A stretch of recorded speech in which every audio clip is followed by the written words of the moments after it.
Welcome to This Explainer. Today, we're doing something a little different.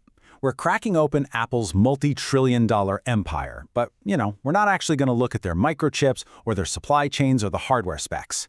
Instead, we're performing a psychological autopsy. We're looking at their absolute mastery of human behavior and cognitive biases. We're going to see how a business succeeds not just by building better tech, but by deliberately engineering your everyday choices. Just watch this number climbing right up to a staggering 92% user retention rate. Honestly, in the hyper-competitive world of consumer electronics, a number like that is practically unheard of. It's the literal foundation of their $3 trillion valuation.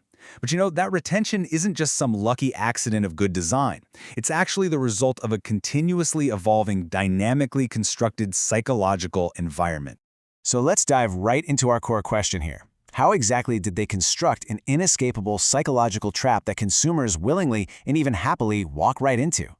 How did a company that famously started in a garage manage to habituate an entire generation? Well, to figure that out, we have to look at the very first step of their behavioral funnel. Phase 1. The psychology of premium.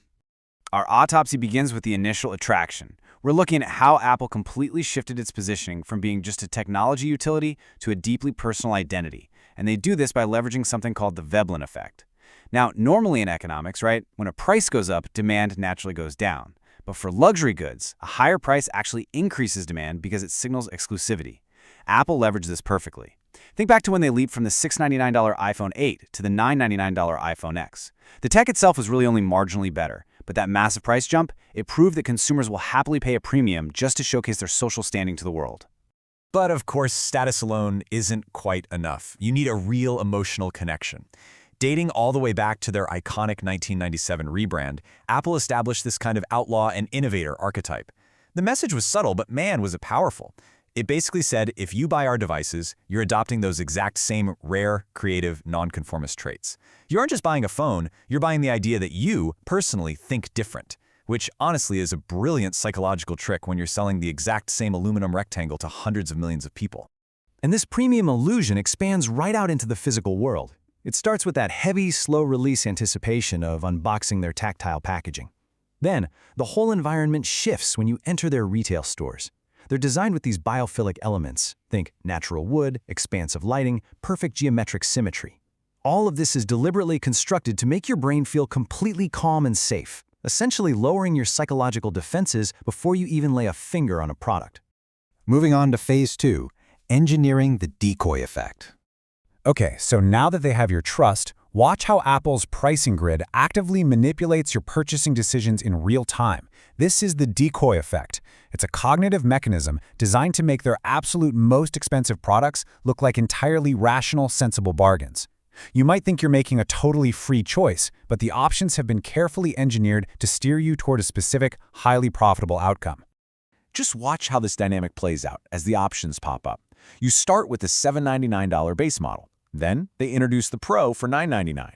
But notice how that middle option, the Pro, acts merely as a decoy.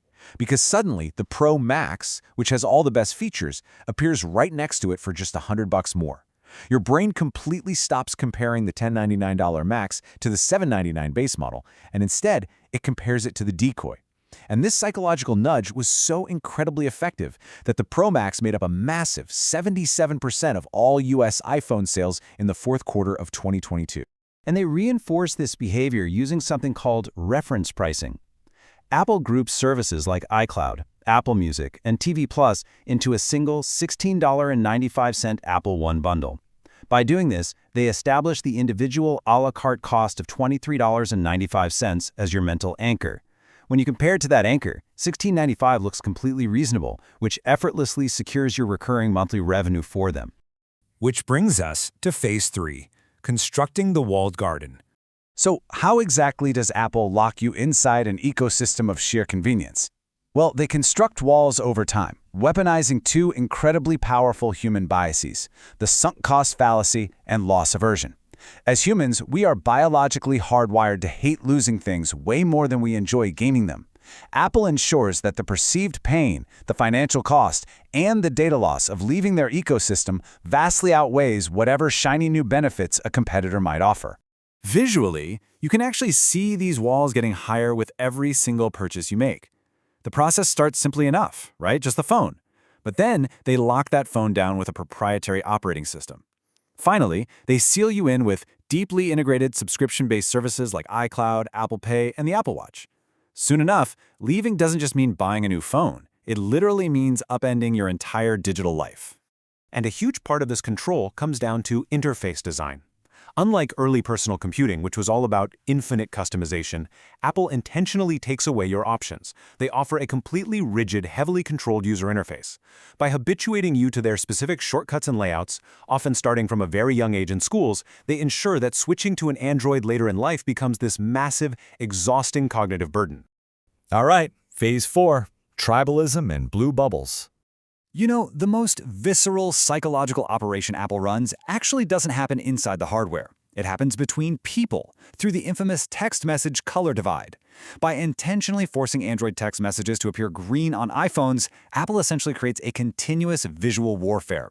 It divides every conversation into the in-group of blue bubbles, representing belonging and status, and the out-group of green bubbles, representing exclusion.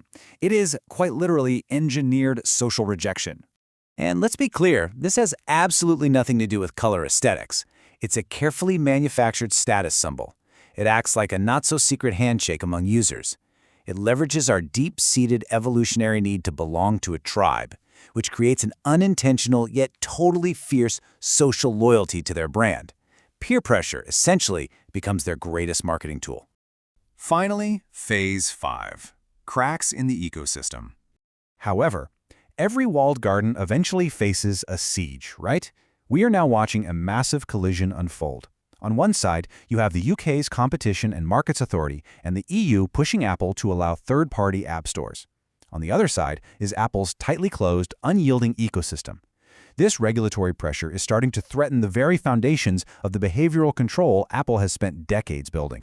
Think about it. Forcing Apple to open iOS to external app stores, a process known as sideloading, could completely unravel their entire system. If users can suddenly get their apps, payments, and services outside of Apple's direct control, that seamless habituation and the sunk costs that keep them locked in, well, they could just evaporate. The walls literally start coming down. Now, the pushback has been intense. Apple fiercely argues that breaking these walls down is going to invite malware, fragment the user experience, and fundamentally degrade consumer safety. However, critics and antitrust regulators, like the U.S. Department of Justice, quoted here, argue that privacy is simply an elastic shield. They claim Apple is essentially using the psychological promise of security to protect a highly lucrative monopoly. So what does this actually mean for decision-making? Well, the upcoming transition phase is going to be pretty chaotic. For the first time in a long time, the cognitive burden is going to be placed right back on the consumer. Users are going to be forced to actively choose between the warm, predictable comfort of centralized control and the inherent, kind of messy risks of true technological freedom. As we wrap up this explainer, I want to leave you with a final, provocative thought. Apple has built the most successful business in history by understanding exactly how your mind works, smoothing out every single edge until you no longer even want to look outside. But when the walls of this psychological garden finally crumble under regulatory pressure, will you choose to stay inside the comfort of the ecosystem? Or will you realize you were never really free to leave in the first place? Thank you for exploring the psychology of business with us today.